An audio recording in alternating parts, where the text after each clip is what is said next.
ni wako chimbo ama mti. Utajikuta kwa kitanda ukiomba mti. Ukiomba Bwana mikono kuna harudi. Ukiomba damu mikono mtupu harudi. Okay, kati yako ondoka. Sema unakata kati yangu naogopa. Hasira za wauni ni kukataa. Unachukia mami wangu sonde kele.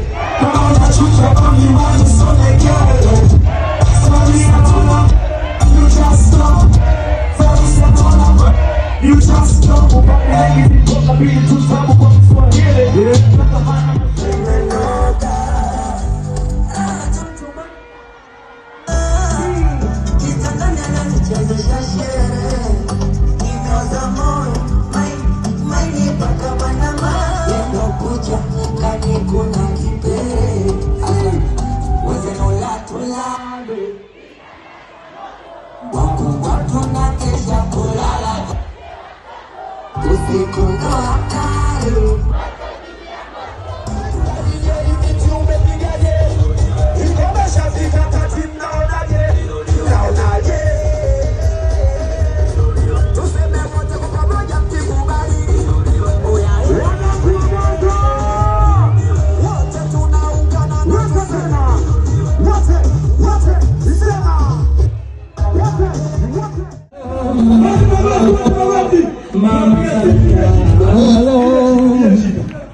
Hello.